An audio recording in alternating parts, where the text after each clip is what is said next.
Many players tense up their hand before even contacting the ball. Your snap feels stiff because you're tensing up too early and using too much force. Do you grip the racket tightly on contact, or at the end of the follow-through? Alright, today we're going to cover the push and break down some common misunderstandings and key concepts. Let's start with a key point on the backhand side. A common mistake is contacting the very bottom of the ball, which causes it to pop up high. In contrast, professional players make contact with the lower middle part of the ball. Amateurs, however, tend to scoop underneath it. A frequent question I get is, why does my push go into the net? You might wonder why scooping sometimes clears the net, but a direct downward chop often doesn't. This happens when you don't use your footwork to get into position. If you make contact at the very end of your stroke, all forward momentum is lost, and the ball will naturally drop into the net. Remember, you're returning a backspin ball, so you must generate your own forward force. Contacting the ball too late in your stroke, without that forward drive, guarantees it will hit the net.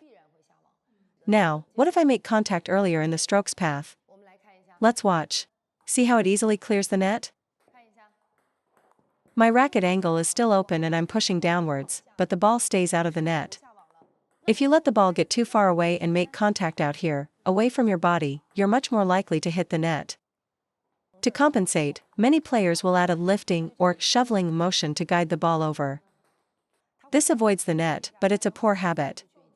The problem is, this technique sends the ball high, setting up an easy attack for your opponent.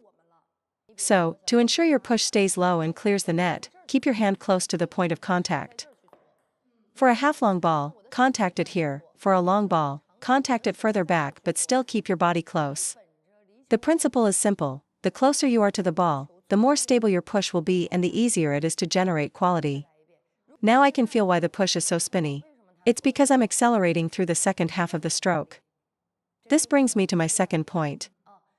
If you make contact far from the ball, you use the first half of your motion just to reach it, and the second half to push.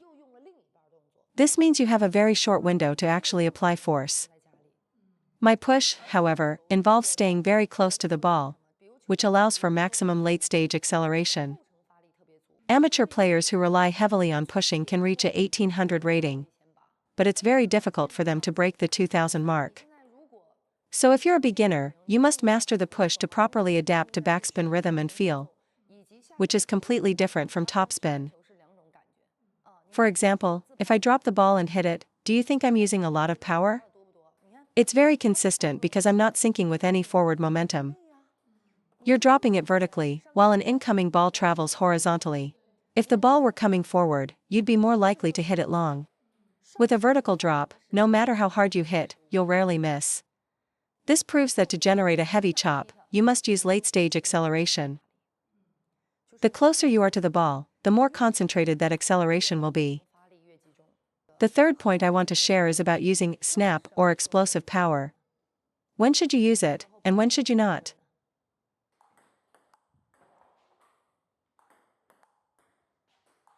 These last few pushes I did all use snap. Let me explain. Professional snap is an instantaneous burst of energy, which makes the ball extremely spinny. This snap in your hand doesn't require full power or a death grip. In fact, you can control the intensity of it. For instance, I can use 30% snap, 80% snap, or even an exaggerated, full power snap. I think a very common mistake among amateur players is that they use 100% power on every shot. For example, if a coach says, use more power, an amateur player will likely swing with maximum effort. However, if my coach tells me to use more power, I'll probably only go up to 60 to 70% of my maximum. I always keep something in reserve. Seriously, even on a high ball, I would never hit it with 100% of my strength. The ball is simply too light. When you max out your power, you're just asking for unforced errors. Also, adding power means adding speed. If you accelerate too fast without enough core strength, your technique breaks down. Your elbow or wrist will become unstable, which is a sign of a weak foundation. It's like losing control. If you accelerate too quickly, your body can't maintain its balance and starts to wobble. So you must remember, in table tennis, always hold back some power, even when attacking a high ball. My rule of thumb is to play at 60 to 70% power. That is my full power. Only if that isn't enough to win the point will I consider adding more. Normally, especially for beginners, you'll lose the point to your own unforced errors long before your opponent can beat you. The power you see from players like Ma Long and Fan Zhendong is built on over 8 hours of training a day since childhood. An amateur's entire lifetime of play might not equal 10 years of their training.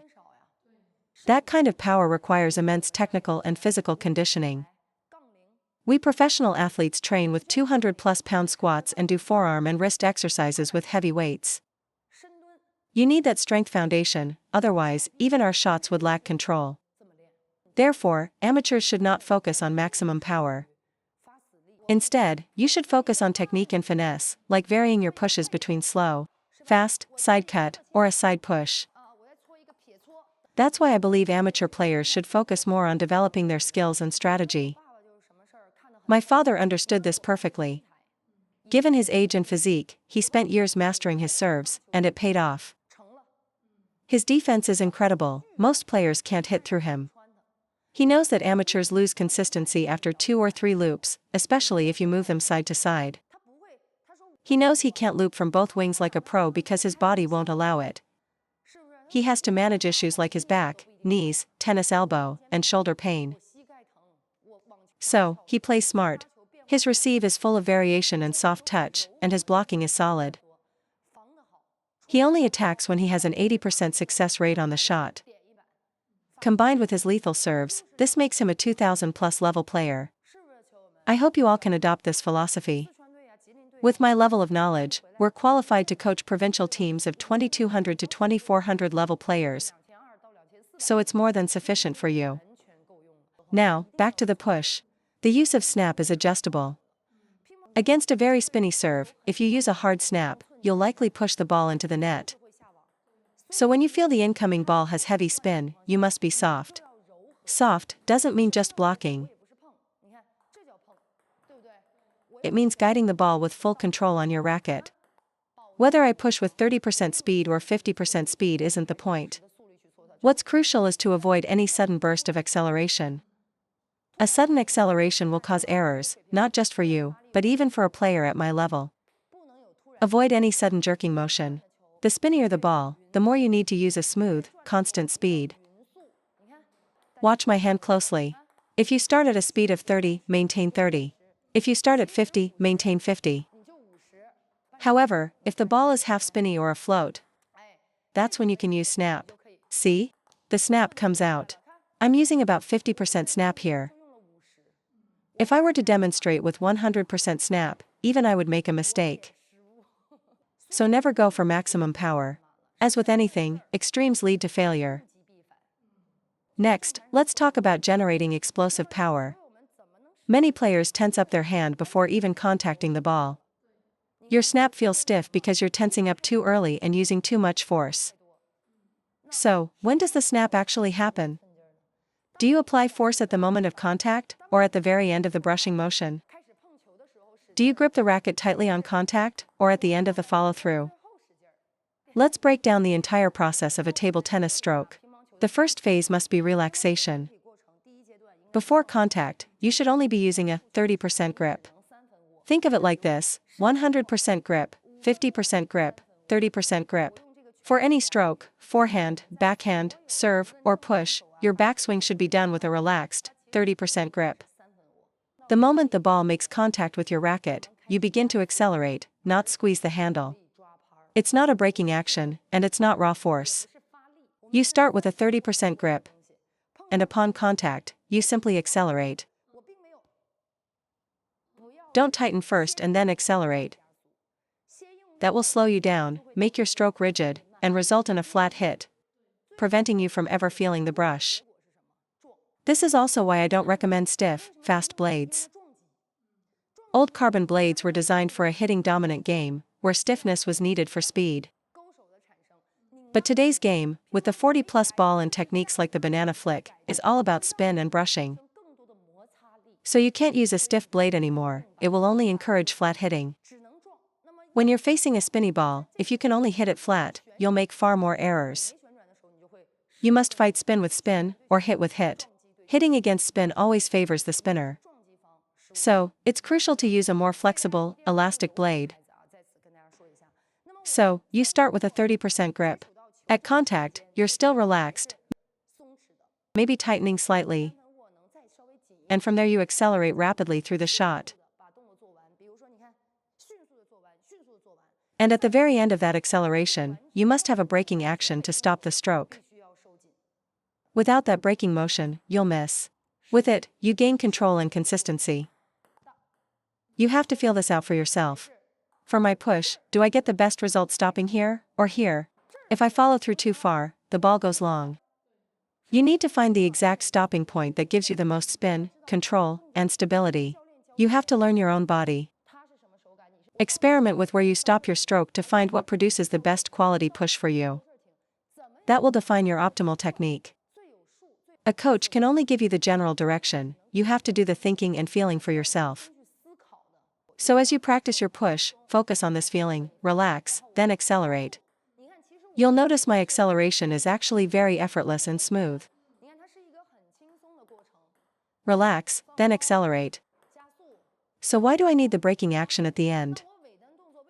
Because after accelerating, the braking action sharpens the spin and, crucially, contains the ball's trajectory, preventing it from flying off the end of the table. This applies to all strokes, including your forehand. If you try to hit with power but don't stop your follow-through, the ball will go long. But if you have that braking action, stopping your swing at the right point, the ball will land perfectly. You have to feel out how much power and what racket angle you need, and then stop the stroke. That's how you get both quality and consistency, and it's something every amateur player must discover for themselves. We can only provide general guidance, we can't tell you the exact degree or point to stop, because everyone's strength and feel for the ball is different. You must internalize this sequence. Relaxation allows for better acceleration, and acceleration allows for a more effective braking action. It's all connected. Every technique in table tennis, from looping a backspin ball to pushing, follows this pattern. Relax, accelerate, and brake. That's how you execute the shot correctly. Essentially, all techniques boil down to this: relax, accelerate, brake. Without relaxation, you can't accelerate properly. And without acceleration, any braking action will just make your stroke stiff. If you're tense throughout the entire stroke with no acceleration, you'll be completely lost when trying to return a spinny serve. A player who just hits stiffly might win at the beginner level, where incoming balls have very little spin. But once opponents start generating heavy spin, that flat, rigid style will lead to countless errors.